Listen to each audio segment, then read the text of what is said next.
नमस्कार. कवितेचं शीर्षक आहे तिच्या प्रेमासाठी.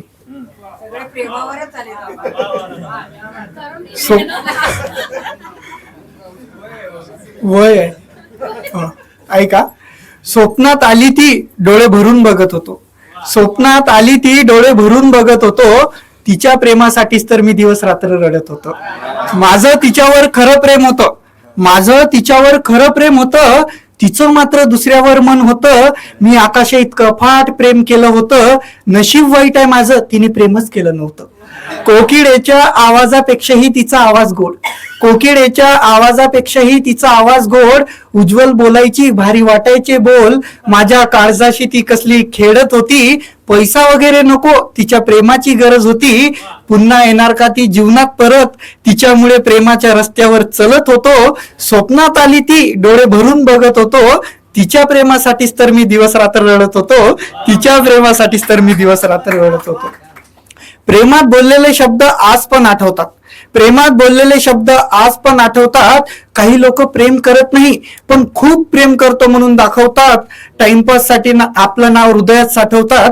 प्रेमात बोललेले शब्द आज पण आठवतात. आता तिचं लग्न झालंय, लेकरं पण झाले आणि प्रियकरासाठी खूप अवघड असतं लग्नानंतर आणि लग्नाआधी. की एक लिहिलं होता शेर की प्रेमाने म्हणायचो तिला पिल्लू सोना जाना. आधी प्रेमाने म्हणायचो तिला पिल्लू सोना जाना. आज तिचे मुलं दिसले की म्हणतात मला मामा. आज तिचे मुलं दिसले की म्हणतात मला मामा. आणि प्रेमाची सुरुवात जी होती ना ती अशा प्रकारे झाली होती की सुंदरतेत तिच्या वाहूनी गेलो, प्रेमाच्या भानगडीत कशाला आलो. सुंदरतेत तिच्या वाहूनी गेलो, प्रेमाच्या भानगडीत कशाला आलो. सुखाने जीवन जगत होतो आधी, तिच्या प्रेमात पडून मी बर्बाद झालो. तिच्या प्रेमात पडून मी बर्बाद झालो. आणि खरं ती दिसायला खूपच छान आणि सुंदर होती. अशी होती की म्हणजे उसके होठ उसकी आंखें उसकी बातें सर से पांव तक गजब थी. उसके होठ उसकी आंखें उसकी बातें सर से पांव तक गजब थी. नाम नहीं ले सकता सबके सामने, उसकी बात ही कुछ अलग थी. उसकी बात ही कुछ अलग थी.